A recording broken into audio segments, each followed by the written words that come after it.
Pemirsa, pemerintah telah mengeluarkan kebijakan terbaru Peraturan Menteri Ketenagakerjaan Republik Indonesia Nomor 2 Tahun 2022 tentang tata cara persyaratan pembayaran manfaat jaminan hari tua. Aturan yang ditandatangani pada 4 Februari 2022 itu mencabut mengenai aturan lama tentang Permenaker Nomor 19 Tahun 2015. Pemerintah melalui Kementerian Ketenagakerjaan telah mengeluarkan aturan baru soal dana jaminan hari tua. Dalam aturan tersebut, pencairan JHT baru dapat dilakukan saat pegawai berusia 56 tahun. Ketentuan itu tertuang dalam Peraturan Menteri Ketenagakerjaan Nomor 2 Tahun 2022 tentang tata cara dan persyaratan pembayaran manfaat jaminan hari tua. Dikutip dari rilis resmi Kemenaker, Kepala Biro Humas Kemenaker, Khairul Fadli Harahap menjelaskan bahwa JHT berasal dari akumulasi iuran wajib dan hasil pengembangannya.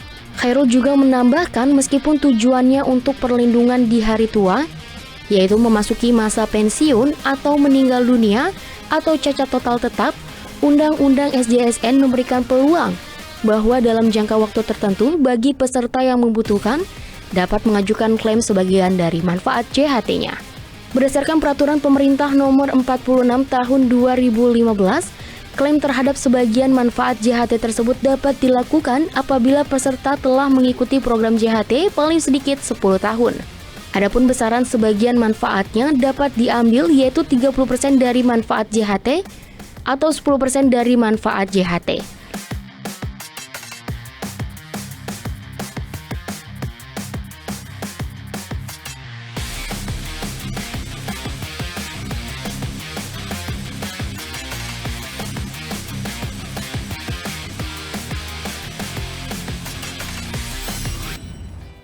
Mengingat kenaikan kasus COVID-19 varian Omikron yang terjadi di saat ini, Menteri Koordinator Bidang Kemaritiman dan Investasi Luhut Binsar Panjaitan menyatakan bahwa puncak kasus COVID-19 varian Omikron belum melampaui kasus akibat Delta pada tahun 2021.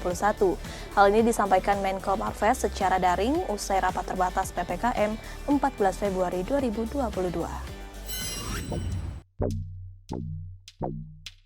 Menteri Koordinator Bidang Kemaritiman dan Investasi Luhut Binsar Panjaitan mengungkapkan bahwa puncak kasus COVID-19 varian Omikron di Indonesia belum melampaui kasus akibat Delta pada tahun 2021 tahun lalu.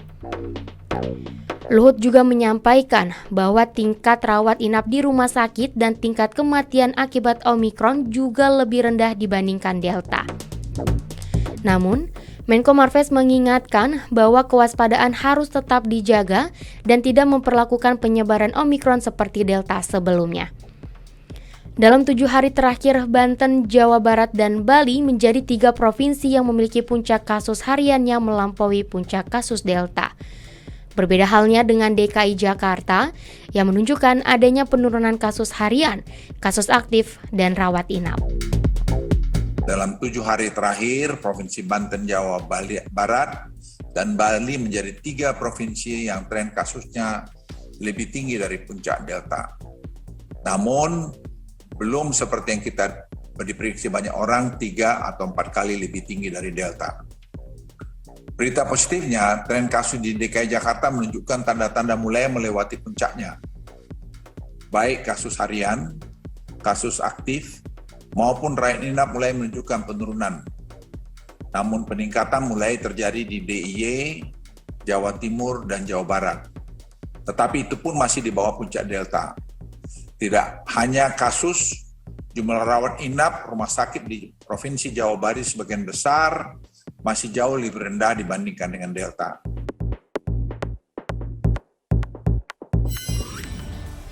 Dalam mendukung penerapan protokol kesehatan, Kepala Badan Nasional Penanggulangan Bencana atau BNPB Letjen TNI Suharyanto membagikan sejumlah masker kepada masyarakat di 135 titik kawasan Jakarta. Ketua Satgas juga mengimbau agar masyarakat selalu mengenakan masker setiap beraktivitas, baik di luar rumah selama masa pandemi.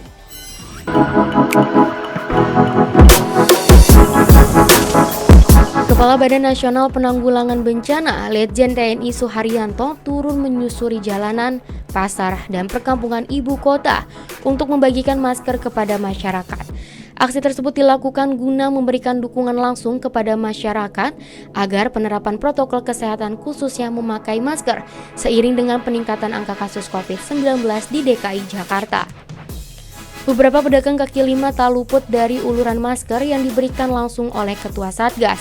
Selain membagikan masker, Ketua Satgas juga mengimbau mereka agar selalu mengenakan masker setiap beraktivitas di luar rumah selama masa pandemi.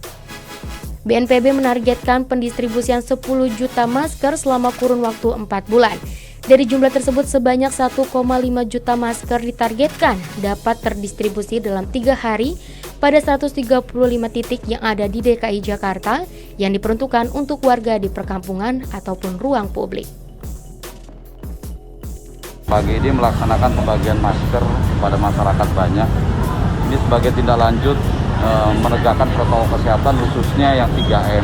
Yang paling penting adalah memakai masker. Seiring dengan peningkatan kasus konfirmasi positif COVID-19, sekarang sudah 40.000 ke atas. Ini tentu saja harus disikapi oleh kita semua untuk tetap menegakkan protokol kesehatan.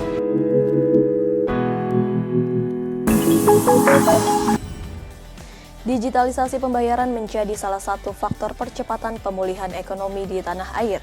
Lewat digitalisasi, aktivitas ekonomi tetap bisa berjalan meskipun sebagian masyarakat bertahan di rumah. Hal tersebut disampaikan Gubernur Bank Indonesia Peri Warjio dalam webinar Cashwalk Talks on Digital Payment Innovation yang merupakan rangkaian pertemuan G20 secara virtual.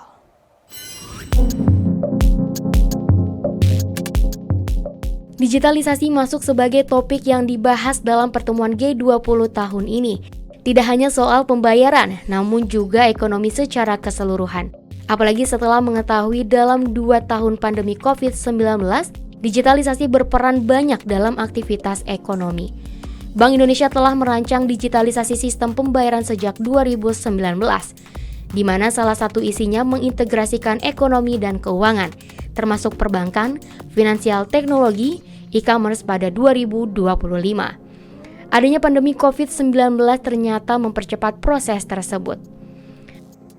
We already, since August 29, launching QR Indonesian Standard. One standard for Indonesia. Last year, 12 million. And today, we will work together for additional of 15 million user of QR Indonesian Standard. On the infrastructure, we already also building a national standard for open API of the payment. SNAP, Standard National Open API Payment, which is one language for all of the payment system services. And thank you for the association to work together. We already forming open API for 42 services. And we need to work to that. Bank Indonesia akan melanjutkan uji coba KRIS antar negara dengan Thailand dan Malaysia serta menjajaki perluasan kerjasama KRIS antar negara di kawasan. Meski demikian, Bank Indonesia juga tak lupa mengimbangi inovasi dengan kehati-hatian demi keamanan transaksi nasabah, sehingga berbagai risiko yang dimungkinkan muncul bisa dimitigasi dengan baik. Informasi lainnya, pemirsa, Direktur Jenderal IKP Kominfo Usman Kansong menekan masyarakat untuk beralih ke siaran TV digital. Dengan peralihan ini diharapkan mampu mengorkestrasi dan menggerakkan harmoni komunikasi publik pemerintah agar dapat diterima dengan baik oleh masyarakat.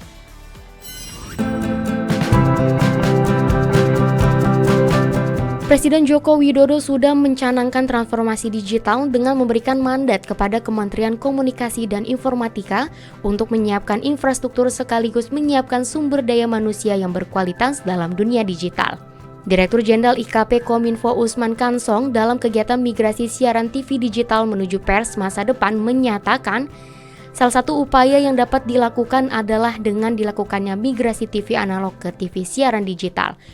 Disesuaikan dengan Undang-Undang Cipta Kerja Pasal 60A bahwa digitalisasi televisi sudah mulai diberlakukan semenjak bulan November 2021 dengan kick-off-nya akan dilaksanakan pada bulan April 2022 mendatang.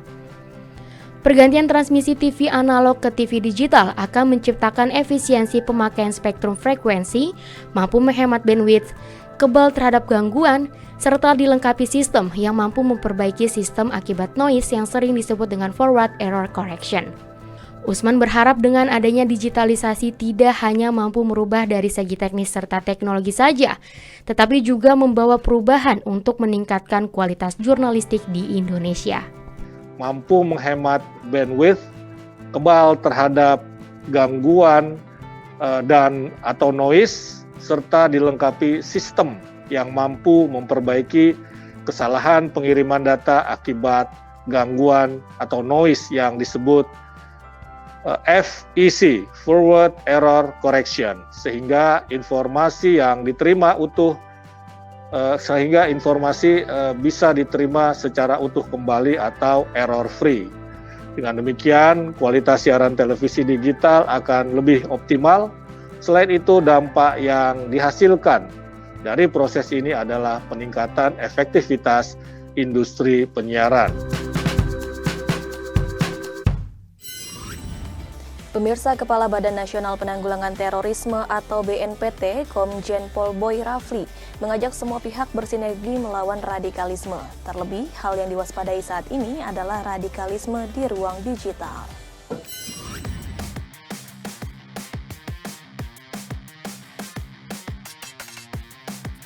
Dalam kunjungan kerja ke Madiun, Jawa Timur, Kepala Badan Nasional Penanggulangan Terorisme atau BNPT, Komjen Pol Boy Rafli menyampaikan sosialisasi pentingnya kolaborasi dalam menangkal radikalisme.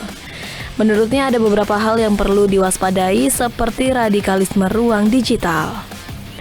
Radikalisme semacam ini dapat menciptakan aktor tunggal atau lone wolf dalam aksi terorisme. Anak muda pun menjadi sasaran yang rentan terjebak dalam self-radicalization ini. Maka dari itu, sebagai langkah pencegahan, BNPT menjalin kerjasama dengan berbagai pihak.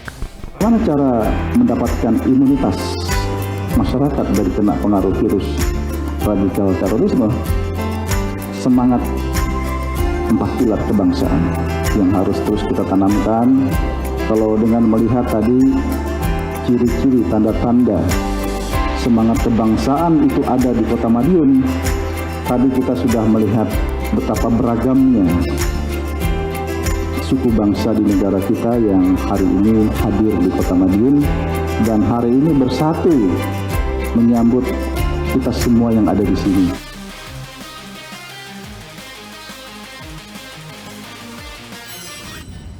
Pemirsa, usai jeda kami akan kembali dengan beragam informasi lainnya. Tetaplah bersama kami.